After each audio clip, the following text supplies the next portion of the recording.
Pessoal, não tô entendendo porque quando eu abro a tela tá ficando rosa.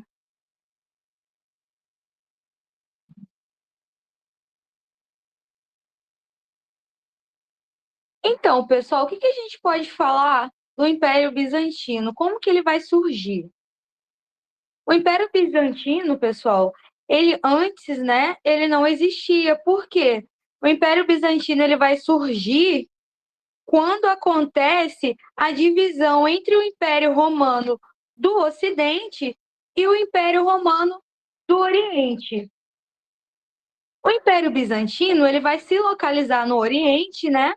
E a gente vai ter como capital Bizâncio, né, que depois vai se chamar Constantinopla. O que que a gente pode falar sobre o Império Bizantino, né?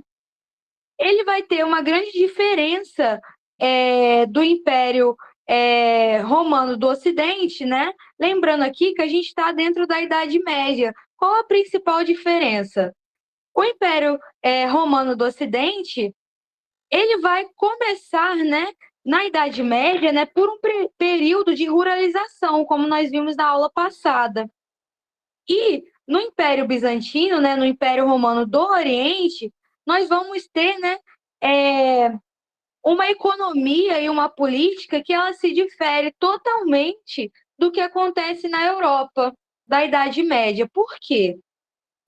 Dentro do Império Bizantino, a gente vai ter uma forte presença, né, do comércio, né, e isso também se dá devido à sua localização. Por quê?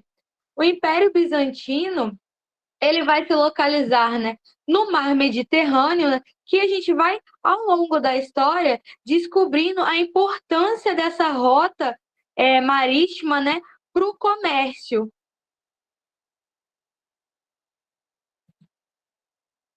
Aqui, gente, a gente vê, né, o Império bizantino, ele antes do reinado, né, do imperador Justiniano, né, e depois as conquistas, né, que vão sendo alcançadas também pelo Império Bizantino. Então, o que que a gente pode inferir aqui? Que o Império Bizantino ele foi um império expansionista, né? E a princípio também teocrático. Por quê? Diferentemente do Império do Ocidente, né? Onde a gente tem a figura da Igreja Católica trazendo o Papa, né? Como um representante divino. No Império Bizantino, nós vamos ter um imperador representando, né? A figura divina na Terra. Então, o imperador, né, a gente chama de teocrático, por quê? Porque o imperador ele vai, é, ele vai comandar, né, sobre ordens divinas, né? Então, o cristianismo ele também vai ser a principal religião. Esse poder, gente, que a gente chama, né, de teocrático, né, no qual o imperador ele dá ordens, né, sob comandos divinos, sobre essa representação divina na Terra, a gente chama de cesaropapismo, né? É como se fosse o poder papal, né, da Igreja Católica na figura do imperador. No Ocidente a gente tem o Papa, né? E no Oriente a gente tem o imperador, né, a partir do cesaropapismo, que é essa união entre o império, né, o imperador, sob as suas ordens divinas.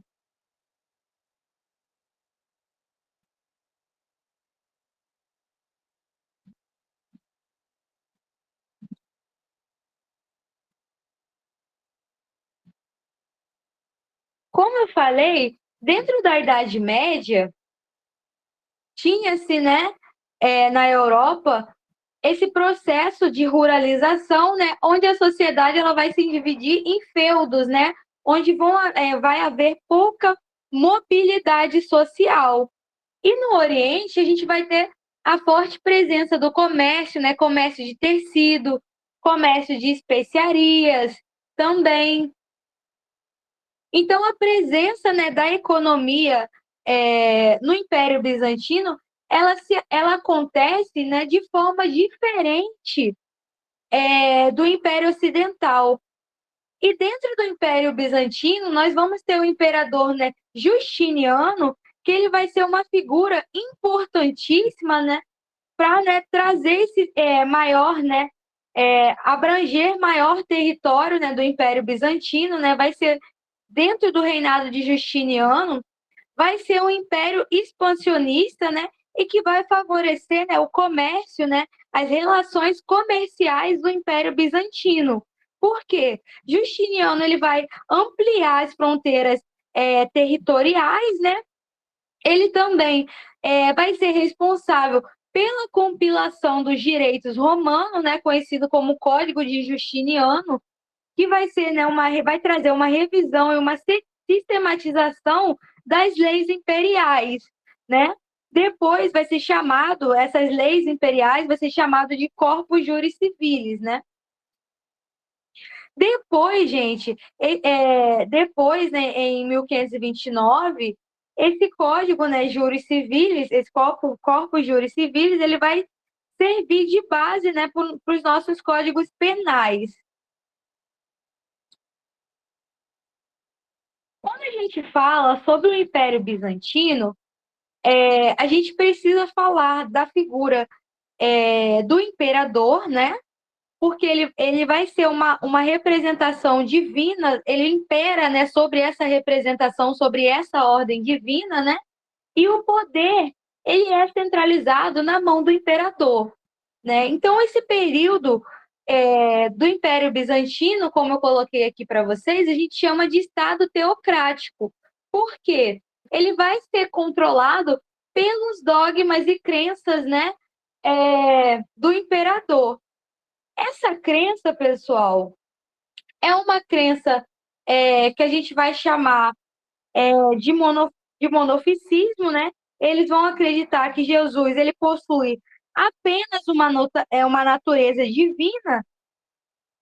E o que isso quer dizer para a gente, né? Isso leva a um outro conceito que é importante a gente estudar dentro do Império Bizantino. Por quê? Isso vai, diferentemente é, da Igreja Católica do Ocidente, né? No Oriente a gente tem a Igreja Católica Ortodoxa. Quais serão essas diferenças? Eles acreditam que Jesus, né, ele possui apenas uma natureza divina, então isso vai levar a um movimento chamado iconoclasta, né, de iconoclastia. Por quê? Eles não vão acreditar nas imagens, né, nos monumentos e gravuras, assim, nas estátuas, né, que a Igreja Católica do Ocidente, né, que a crença da Igreja Católica do Ocidente, ela acredita. Então, a partir daqui, a partir dessa diferença de crença, nós vamos ter o chamado cisma do Oriente, que quando há, né, de fato, esse rompimento entre essa cisão entre a Igreja Católica Ocidental e a Igreja Católica Ortodoxa do Oriente. Né? Essa cisma do Oriente significa justamente essa divisão entre a Igreja Católica Ocidental, a Igreja Católica Romana, né? E a Igreja Católica Ortodoxa. Por quê? Uma das principais diferenças também, além do monofisismo, além do movimento iconoclasta, é também a representação divina, né? Na Igreja Católica do Ocidente, a gente tem o Papa como representante divino na Terra, e no Oriente nós vamos ter a figura do patriarca, ou seja, do imperador, né, como essa figura de representante divino.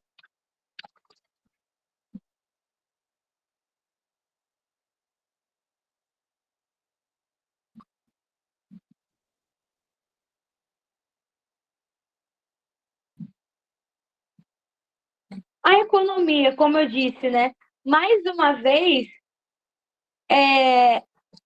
o Império Bizantino ele toma, né, o domínio do mar Mediterrâneo por muito tempo. Enquanto na Europa está acontecendo o processo de ruralização, o processo econômico que está acontecendo dentro do Império Bizantino, ele se dá, né, ele acontece de forma diferente. Por quê? O Mar Mediterrâneo, né, ele é uma importante rota comercial, porque ela vai ligar uma parte da Ásia, uma parte da África e também uma parte da Europa. Então, o que acontece? O Império Bizantino, né, ele vai dominar toda essa rota comercial. Então, por muito tempo, né, até o século XIV, né, que a gente vai ver que é quando começa, no século XIV, a expansão islâmica, né, até o século XIV, o Império Bizantino ele domina toda essa rota comercial. Inclusive, pessoal, para quem lembra da aula passada, para quem esteve na nossa última aula de história, que foi, no caso, a nossa primeira aula de história, né? Nós falamos sobre as expedições cruzadas. Por quê? Quando há essa cisão do Oriente, né, onde a gente tem essa divisão entre a Igreja Católica Ocidental e a Igreja Católica Ortodoxa do Oriente, o que acontece? Os europeus, né, eles vão começar as suas expedições cruzadas, né, em busca, né, de tentar retomar as Terras Santas, ou seja, de tentar retomar, né, o Império Bizantino, o Império Romano do Oriente, né? E dentro dessas expedições, eles vão ter contato com essa rede de comércio desenvolvida dentro do Império Bizantino. Então, o que vai acontecer aqui? O Império Bizantino ele vai começar a sofrer invasões, né? Seja por parte da Europa e seja pela pressão do avanço islâmico. Então, isso vai fazer com que essas duas pressões levem o Império Bizantino, no século XIV, né, a ser dissolvido e a ser ocupado pela expansão islâmica. Um fator que eu chamo a atenção de vocês, pessoal, é para o desenvolvimento, né, não só das gravuras, das pinturas, mas também da arquitetura desenvolvida no Império Bizantino. O que a gente pode ver dentro dessa imagem? Nessa imagem, a gente tem a figura, né, uma figura religiosa, onde quem está no centro, né, dessa imagem é o imperador. Então, aqui a gente vê mais uma vez a figura do imperador, né, como um representante divino na Terra. Aqui, pessoal, a gente tem, né, a atual Istambul. A gente percebe, tanto nessa gravura aqui, a gente percebe a influência da geometria, né, e de figuras mais arredondadas, né? Aqui em Istambul, a gente percebe também essas características de imagem de figuras geométricas na arquitetura e também, né, mais arredondadas. Então, essa é a nossa contextualização sobre o Império Bizantino, né? Como ele entra em declínio, retomando, ele vai entrar em declínio devido às pressões do Ocidente, né, da Europa, e também sob a influência da expansão islâmica. O islamismo, pessoal, eu vou colocar um outro slide agora para vocês. O islamismo ele vai tomando uma grande proporção. Está aparecendo para vocês a imagem? Sim, senhora.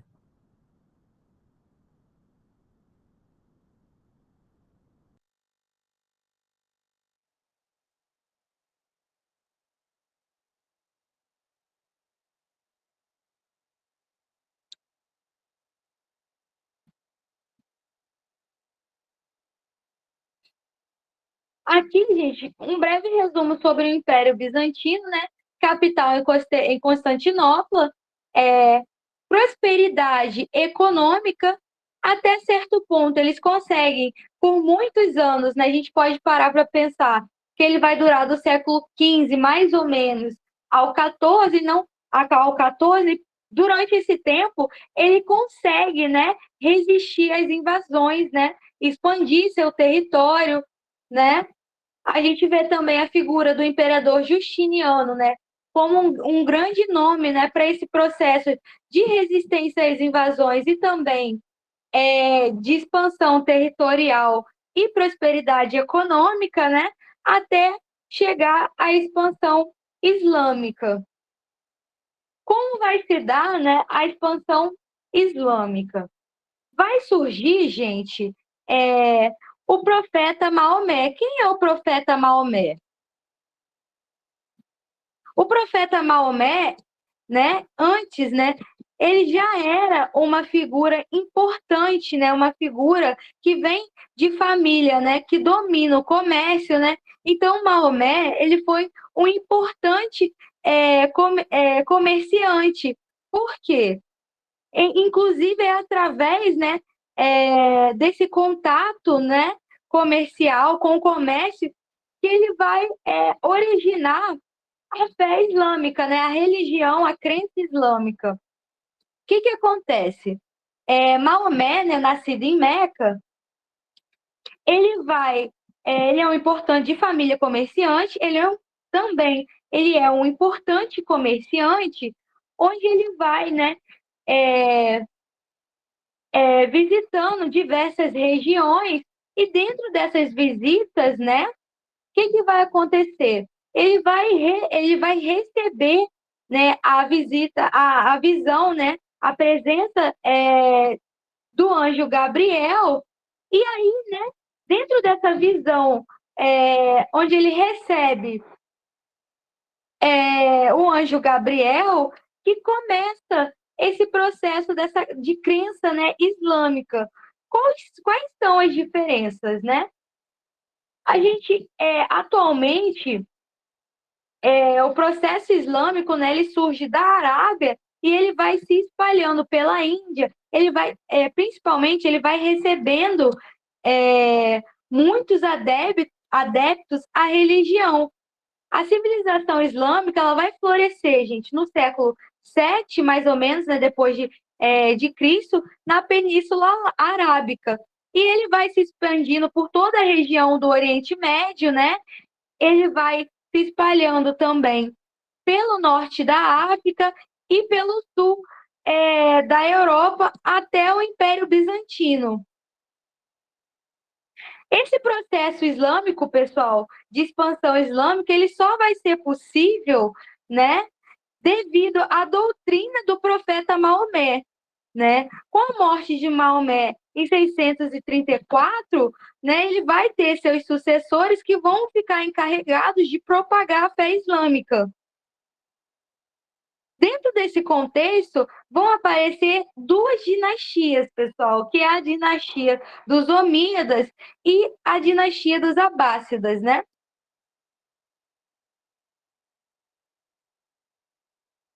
O que mais que a gente pode falar? A religião islâmica, né? Essa expansão islâmica, né? Ela vai ter 5 pilares. Quais são os 5 pilares da fé islâmica, né? O primeiro é a fé em um Deus Alá, um único Deus Alá, né? 5 orações, né? Oração 5 vezes ao dia. O que a gente pode falar também da fé islâmica, né? É a preocupação deles em doação, né? Então, quem segue ao islamismo, é importante, né, que eles sempre doem aos pobres, né? O que a gente vai chamar de zakat. Um outro pilar também importantíssimo para a religião islâmica é o jejum, né? É o jejum no período do Ramadã. Um outro fator também, gente, é a peregrinação a Meca, né? Que a gente vai chamar de Hajj. Esse processo, pessoal, de expansão da expansão islâmica, né, da expansão muçulmana, eles vão conquistar, né, diversos territórios, né, onde a gente vai ter dentro dessa conquista territorial, a cisão entre o islamismo em duas seitas, né? Que vai ser a seita xiita e a seita sunita. A seita xiita, né? Ela segue o Alcorão mais rigorosamente. Ela segue mais estreitamente os princípios do Alcorão. E a seita sunita, né? Ela vai pegar, né, a maior parte dos muçulmanos e ela tem uma outra releitura do Alcorão. O que acontece aqui, pessoal? Por que é importante a gente estudar sobre esse processo de expansão islâmica? Porque a gente vai vendo que a gente viu que antes, né, no Império Bizantino, era uma importante rota comercial. Agora, gente, a partir do avanço do islamismo, essa rota comercial ela vai ser dominada pelos árabes. E eles eram muito desenvolvidos, né, culturalmente, né? A cultura deles era muito desenvolvida, eles possuíam um domínio na matemática, na química, na medicina, na arquitetura também, e isso vai chamando a atenção do Ocidente, né? Lembra que eu falei com vocês anteriormente sobre o processo das expedições cruzadas, onde eles inicialmente, né, tinham o objetivo de tentar, de tentar retomar a Terra Santa? Essas expedições elas vão continuar. Por quê? Eles vão tentar inibir o avanço islâmico, né? Pela Europa, e eles vão tentar também continuar tentando retomar a Terra Santa. Porém, gente, a gente tem um porém aqui. Qual é esse porém? É dentro dessas expedições, né, cruzadas que o Ocidente ele vai ter contato com essa economia desenvolvida pelo Oriente. Porque eles, ali, através da matemática, da química, também da medicina, que eles vão ver esse desenvolvimento, né? Eles vão ter esse contato, né, com o comércio que a Europa não tinha. Por quê? A Europa da Idade Média, ela passa pelo processo de ruralização, enquanto o Oriente ele se desenvolve comercialmente, né? Principalmente pela rota do Mar Mediterrâneo, que é uma importante rota comercial. Até aqui tá claro, pessoal? Sim. Tá claro? Sim, O senhora.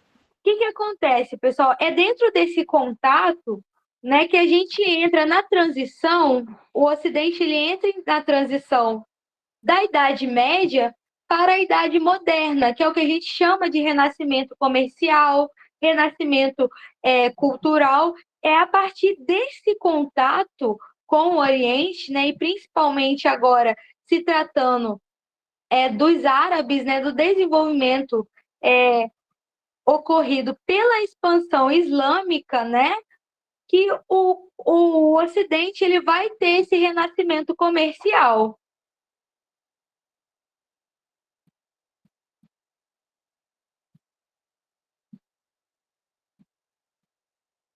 Aqui, pessoal, eu falo das principais cruzadas, né? Mas eu comentei com vocês, acabei comentando antes, né, que ela foi de extrema importância, né, para esse renascimento comercial da Europa. Por quê? O que acontece na Europa? O que eu falei na nossa última aula? Vamos retomar um pouquinho. A Europa ela está sofrendo na Idade Média com as doenças, né? Ela está sofrendo com o avanço da expansão islâmica, inclusive, gente, a Península Ibérica ela está sofrendo totalmente pelo domínio da expansão muçulmana, da expansão islâmica. E quando a gente fala em Península Ibérica, a gente fala principalmente da Espanha e Portugal, mas principalmente da Espanha. Se a gente pegar para analisar atualmente a arquitetura da Espanha, ela tem uma grande influência, né, das produções, né, da arquitetura islâmica, da arquitetura árabe. Aqui, como eu falei, né, o interesse, né, o principal objetivo inicial das expedições cruzadas, né, visto esse sucesso do Oriente, esse sucesso comercial, porque eles foram uma sociedade muito desenvolvida, né? O islamismo ele se espalha, né, por parte da Índia, pela Mesopotâmia, né, o atual Iraque hoje em dia, pela Síria, pela Palestina, por parte da Ásia Menor, pela Ásia Menor, né? O norte da África e parte, né, da Europa, principalmente na Península Ibérica. Então, a expansão islâmica ela só é possível, né, devido a esse sucesso comercial, né, principalmente pelo domínio da rota do Mar Mediterrâneo. Então, o que, que acontece? O Oriente, a partir dessas expedições cruzadas, eles vão tentar retomar a Terra Santa, eles não vão alcançar os seus objetivos, né, de retomar a Terra Santa, porém, esse contato com o comércio, né, com a economia do Oriente, ela vai reconfigurar toda a Europa que estava em declínio na Idade Média. A partir daí, gente, a gente entra na fase da Idade Moderna na Europa, onde a gente vai passar a ter uma nova reconfiguração no Ocidente. A economia, né, a política e a cultura, elas vão passar, né, por essa fase que a gente chama de renascimento comercial, cultural e também político. Tudo esclarecido até aqui, pessoal? Alguma dúvida? Não. Não, senhora. Não, senhora. Aqui, pessoal, eu coloco um pouco, né, sobre o renascimento comercial, né? Eu coloco sobre as novas rotas comerciais que o Ocidente ele vai estabelecer, né, a partir desse contato com, com o Oriente, né? Coloco também mais um pouco, né, sobre a crise do feudalismo, né, sobre o declínio do Império Bizantino e sobre, né, também a importância da cultura do Oriente, né, e do desenvolvimento, né, do Oriente em relação ao Ocidente, né, para a gente chegar nessa fase de renascimento.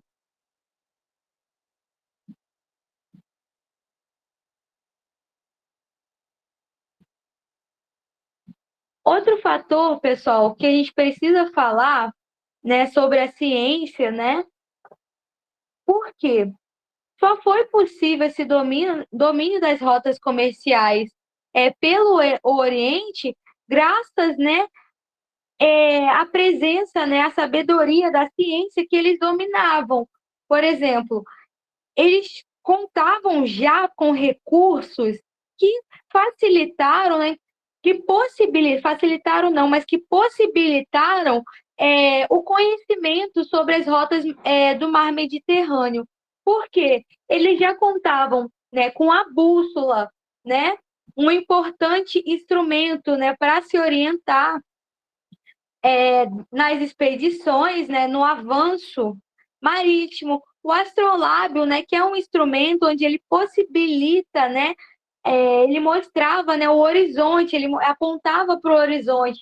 Então é a partir disso que eles conseguem avistar a Terra, né? Então essa expedição, essa expansão islâmica, né, ela conta, né, com esse desenvolvimento, né, científico, matemático, né, com uma arquitetura também que ela é muito desenvolvida, né? Eles possuem conhecimentos que são mais desenvolvidos do que o Ocidente, porque o Ocidente está passando por um processo de ele passou por esse processo de ruralização, enquanto o Oriente, né, depois do cisma do Oriente, ele se desenvolve em grande escala comercialmente. Um fator também importante, pessoal, já na modernidade, que, por exemplo, quando a gente vai falar sobre as expedições marítimas, ela só acontece, né, ela só é possível dentro desse contato com o Oriente, né, onde ter ter esse contato, né, com esses mecanismos que vão possibilitar a expansão, né, as expedições oceânicas, né, principalmente pelo Oceano Atlântico. Esse conhecimento, pessoal, esse domínio dos árabes, né? A gente pode citar também o domínio das embarcações, né? Esse conhecimento das embarcações que vai influenciar também diretamente no processo das expedições oceânicas, né? Da expansão das navegações europeias. Isso, pessoal, na nossa próxima aula, a gente vai falar sobre as expansões oceânicas europeias, né? E eu vou retomar mais uma vez nesse contato com o Oriente. Pessoal, alguma dúvida? Não, senhora. Não, senhora. Então vamos para as atividades? Simbora. Qual sua dúvida, Luiz Antônio?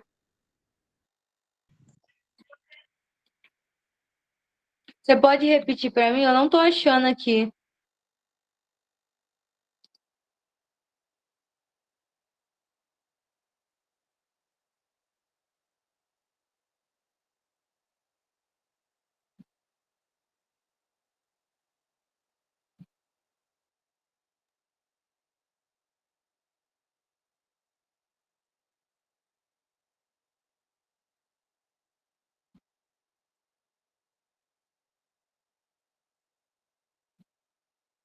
Então vamos lá, pessoal.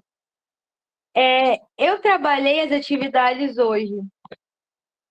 Peguei uma parte do Império Bizantino e peguei também sobre a expansão islâmica. Porque são assuntos, né, que estão extremamente interligados. Iniciando. Número 1.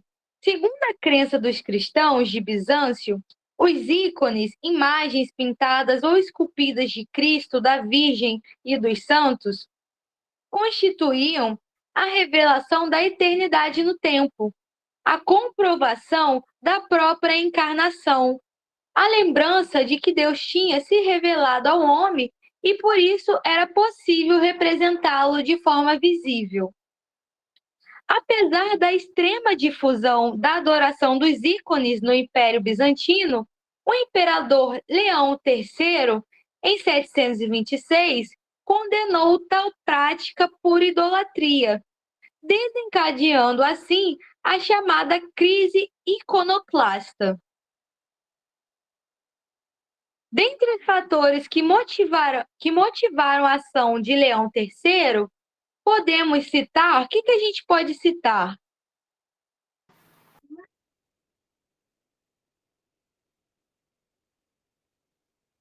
O que vocês acham, né? Por quê? O imperador Leão, né, ele vai fazer parte da cisão do Oriente. Por quê? Ele vai perceber, né, que vai começar a aumentar esses prestígios, né, pelas produções, né, digamos que artísticas, né, por essas representações. Ou seja, vai aumentar, né, o prestígio de riquezas, né? Principalmente porque essas produções de imagem, né, de pinturas e gravuras, elas estão associadas, né, ao comércio, sabe? A igreja, ela vai contratar, né, fabricantes, né, artesãos para que produzam essas imagens. Então, pessoal, esse descontentamento, né, partindo, né, do imperador Leão III, ele vem, né, dentro dessa parte, né, comercial. Então, gente, tendo essa percepção, qual vocês marcariam? Oi? O Luiz Antônio, ele tá querendo tirar uma dúvida com a senhora, mas só que o microfone dele não tá funcionando. Ele tá perguntando se pode abrir o chat para ele fazer a pergunta. Pode abrir, agora eu estou acompanhando o chat.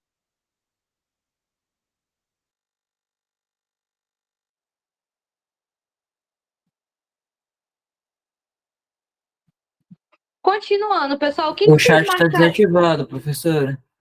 Ué, quem desativou? Não, tá desativado não, pessoal.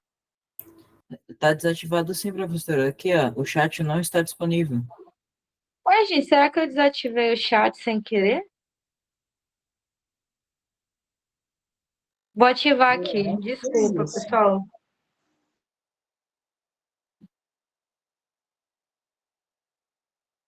Tá desativado mesmo. A pergunta dele eu posso mandar aqui, ó, professora? Pode.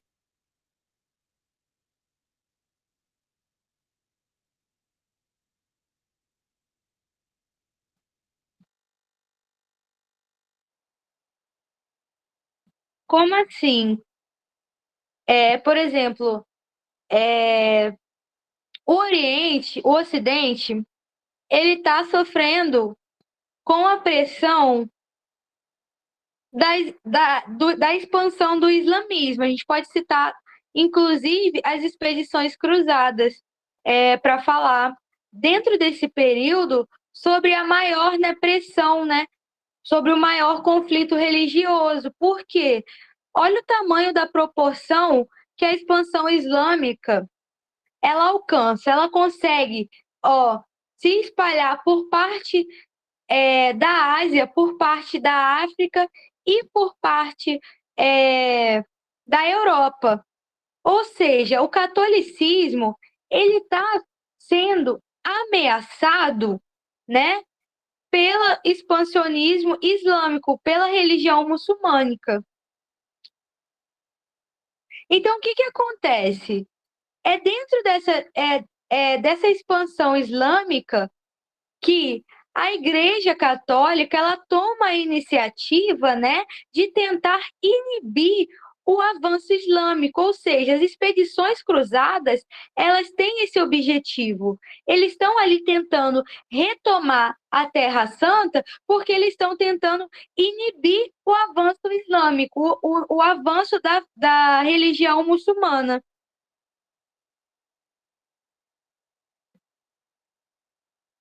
E o que a gente pode perceber? Por exemplo, na Península Ibérica, pessoal, ela foi tomada, né? A gente, quando fala em Península Ibérica, ela foi tomada pelos muçulmanos, né? Eles vão conseguir se libertar dos muçulmanos, né? Somente lá para o século XIV, né? Onde a gente inicia final do século XIII, por aí, né? Onde eles conseguem se desvincular, né? Dessa pressão islâmica. Eu consegui responder mais ou menos ou não? Se não, pode falar aqui também. Eu estou olhando o chat. Retomando, pessoal, dentro dessa questão, o que ela pede, né? Dentre os fatores que motivaram a ação de Leão III, quais podemos citar? Aqui, pessoal, a gente cita, né? Por que surge dentro do Império Bizantino esse movimento iconoclástica, né? Porque o imperador, né, ele está descontente, né, com esse prestígio das imagens, né? E com a riqueza, né, o crescimento dos mosteiros, né? E o dinheiro, né, digamos assim, que vai, né, movimentando esse prestígio de imagens, esse prestígio, né, cultural da religião. Por quê? Gasta, né, vai gastando. Então, o imperador Leão III, ele tem esse descontentamento, né, que está associado ao prestígio e à riqueza dos mosteiros. Então, o que mais que a gente vê dentro dessa resposta aqui, né? Descontentamento imperial com o crescente prestígio e riqueza dos mosteiros, né? Principais possuidores e fabricantes de ícones, olha como vai crescendo, né? Que atraíam para o serviço monástico numerosos jovens, impedindo-os, com isso, de contribuírem para o Estado na qualidade de soldados, marinheiros e camponeses. Na visão do imperador terceiro, né, isso aqui vai enfraquecendo o poder do Império Bizantino, né? Porque ele está perdendo soldados, né? Está perdendo força ali. E o Império Bizantino ele começa a sofrer pressões, seja pelo Ocidente ou seja, né, pelo avanço da expansão islâmica. Número 2, pessoal. A civilização bizantina floresceu na Idade Média, deixando em muitas regiões da Ásia e da Europa testemunho de sua irradiação cultural. Assinala importante e preponderante atribuição artística bizantina que se difundiu, expressando forte destinação religiosa. Eu vou perder esse vício linguístico, pessoal, calma. Qual opção vocês marcariam?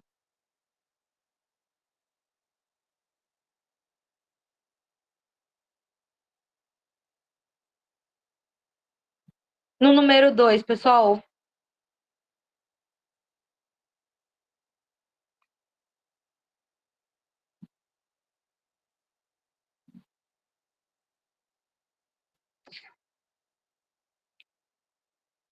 Eu acho, na minha opinião, que eu marcaria a letra C.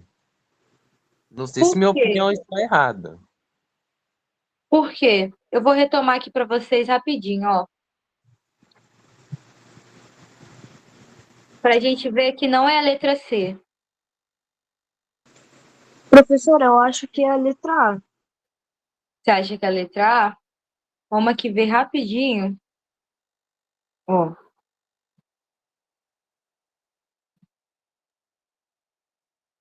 Vamos pegar a parte, né? Deixa eu carregar ali, a outra imagem tá demorando para carregar. Essa própria imagem... Eita, carregou agora. Ó. Aqui a gente vê uma presença, né? Colorida. Bem colorido, né? A gente vê figuras arredondadas, né? Mosaicos também. Já aqui na Turquia, atual Istambul, gente, o que a gente vê? A gente vê também a presença, né, arredondada das imagens, né, presentes na arquitetura e também, né, pontos geométricos. Analisando essas duas imagens, tem essa terceira aqui também, onde a gente percebe mais presença de mosaicos, né? Aqui a gente percebe melhor. Professora, para mim você parou de compartilhar a tela. Ai, meu Pra mim Deus do também. céu. Para mim também, professor. Não, eu parei geral. Eu fui botar na outra imagem e sem querer tirei. Aqui, pessoal, a gente percebe a presença de mosaicos, a presença, né, a forte presença, influência geométrica, né, colorida também. Daqui vocês conseguem olhar, vamos olhar para a questão de novo, a partir dessas imagens, para ver se vocês mudam a percepção de vocês ou mantêm. Professora, parou de compartilhar de novo? Não, agora eu parei mesmo. Ah, tá. Depois de olhar as imagens, vocês marcariam a mesma opção?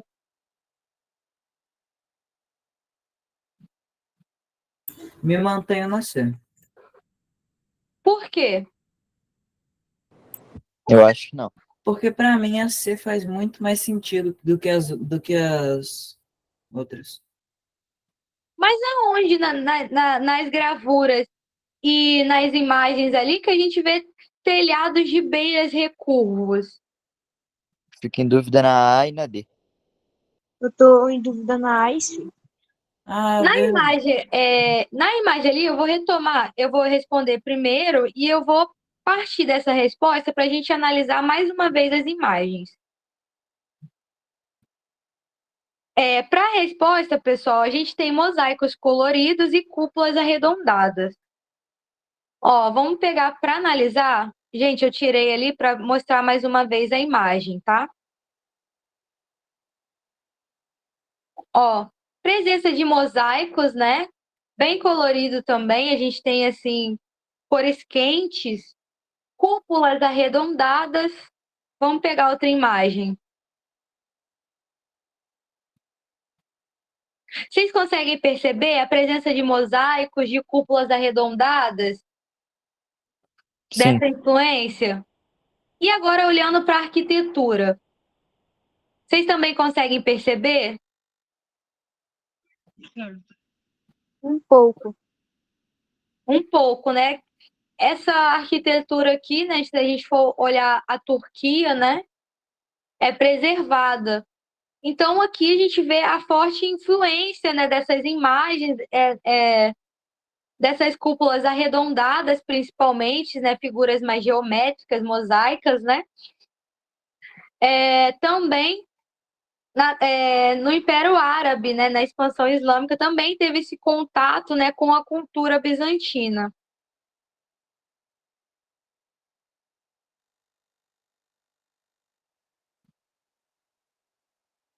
Continuando. Número 3. Leia o trecho abaixo para poder responder à questão seguinte. Aquilo que se tornou conhecido por Império Bizantino era, na origem, o Império Romano do Oriente. Grécia, Egito, Síria, Palestina, Mesopotâmia, Ásia Menor. E realmente, como Roma, Bizâncio uniu, através de uma língua e uma determinada maneira de sentir e de pensar, povos que nada tinham em comum entre si. Como os antigos gregos e romanos, os bizantinos consideravam-se os únicos habitantes do mundo civilizado, rotulando de bárbaros todos que não partilhavam de sua cultura. Por isso mesmo, suas relações com o Ocidente medieval sempre foram difíceis. Percebam, pessoal, que aqui a gente não fala da Península Ibérica, né? Ela entra, né, conforme a expansão islâmica, né, ela vai expandindo seu território.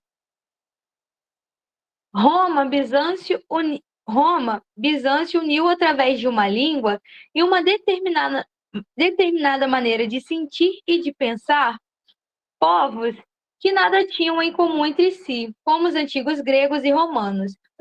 Os bizantinos consideravam-se os únicos habitantes do mundo civilizado, rotulando de bárbaro todos que não partilhavam de sua cultura. Por isso mesmo, suas relações com o Ocidente medieval sempre foram difíceis. Por que, gente, eles percebem essa diferença?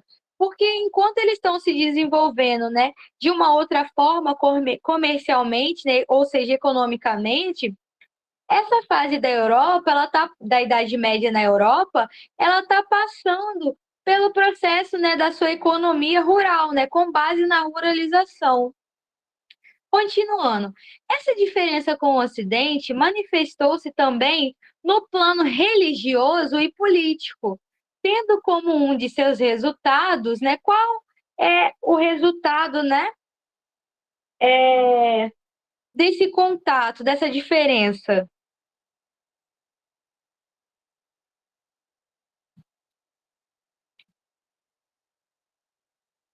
Vocês sabem?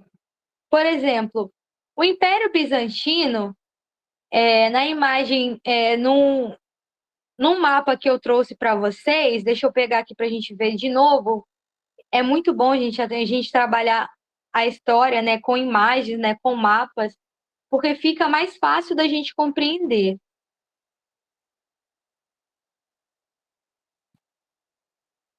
Vamos pegar esse mapa aqui, ó. Aqui a gente tem o Império Bizantino, né? E aqui a gente tem o Império antes do reinado Justiniano, esse laranjinha aqui, e esse amarelinho claro. Nós temos, né, a expansão sob o imperador Justiniano, sob o comando do imperador Justiniano. O que vocês conseguem perceber aqui? O Império Bizantino ele se localiza inteiramente no Mar Mediterrâneo. Pega o Mar Negro também, mas principalmente aqui, ó, pelo Mar Mediterrâneo. Ele domina o Mar Mediterrâneo. Conseguem perceber? Sim.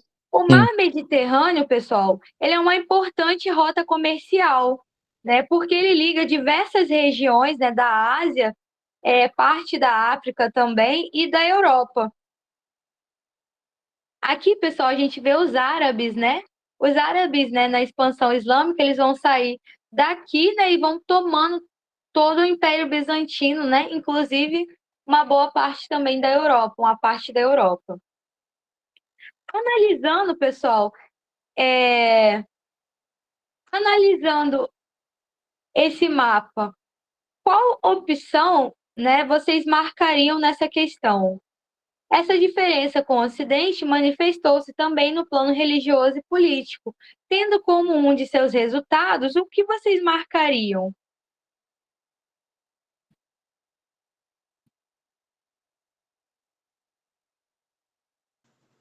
Letra A.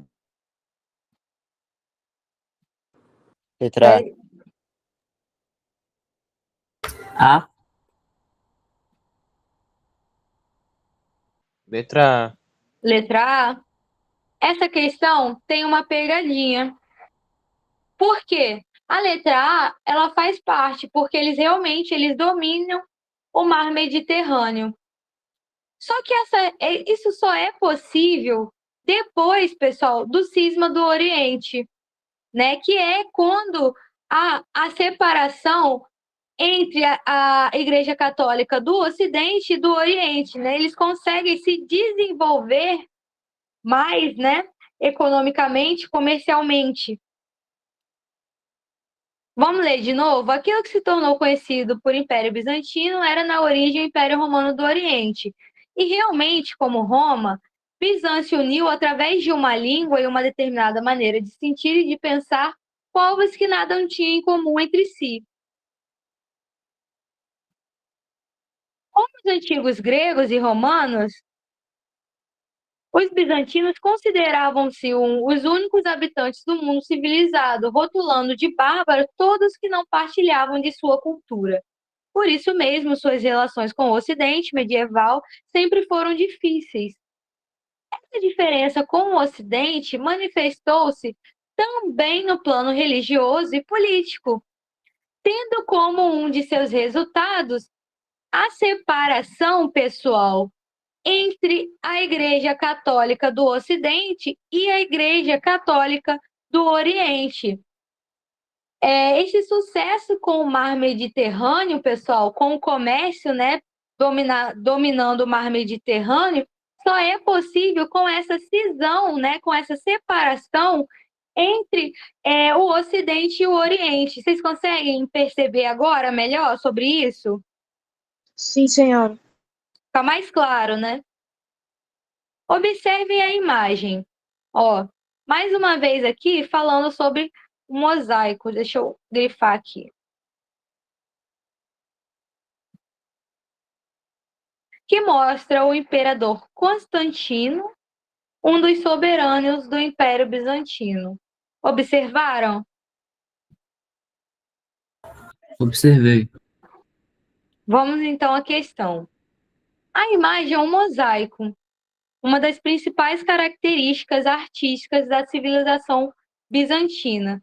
Pessoal, sempre que cair sobre o Império Bizantino para vocês, sobre produções culturais bizantinas, gravem, né, essa questão da cúpula arredondada e principalmente da presença dos mosaicos, tá? Através dela, também é possível perceber outra característica do Império Bizantino. Qual é essa outra característica do Império Bizantino? Aqui, pessoal, a gente tem a figura de quem no centro?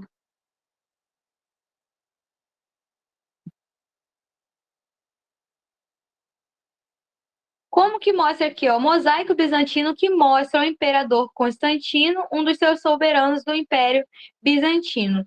Nessa imagem, pessoal, quem está como a figura central?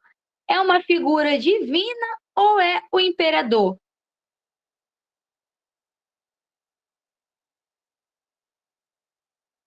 que vocês diriam? Imperador ou uma figura divina?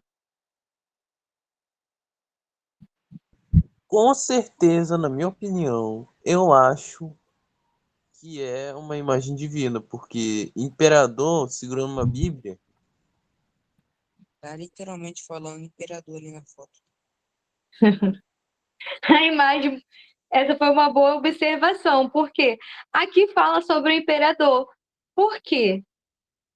Lembra da diferença, pessoal. A gente tem que lembrar, quando fala sobre o Império Bizantino, da diferença entre a Igreja Católica do Ocidente, né, a Igreja Católica Romana, e a Igreja Católica do Oriente, né, que é a ortodoxa. Por quê? Eles não acreditam na natureza física de Deus para representar, né, essa imagem.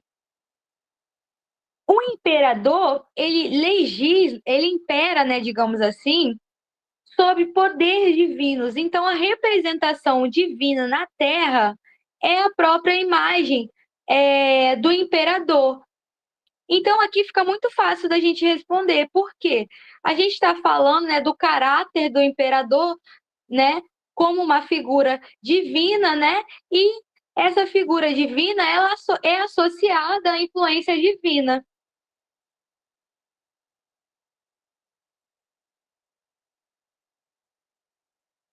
Fica claro, pessoal, aqui? Sim, senhora.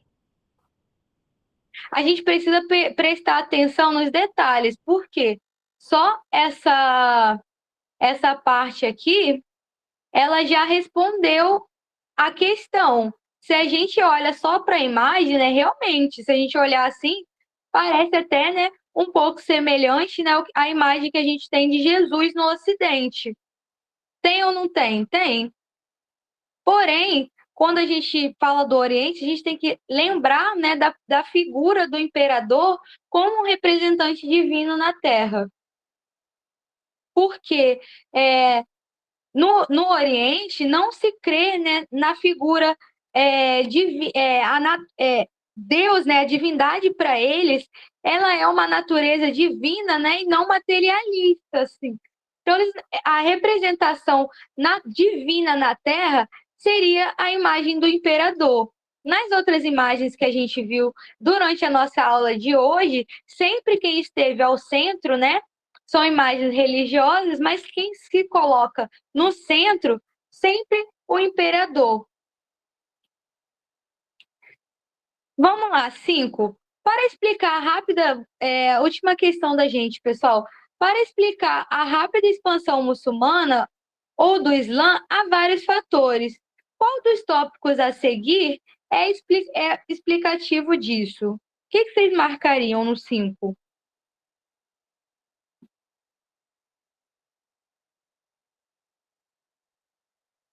Essa aqui eu vou fazer junto com vocês também.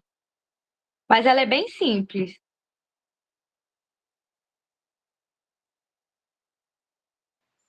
na minha opinião, eu já eliminaria logo de cara a letra B, eu acho. Não sei se todo mundo concorda comigo.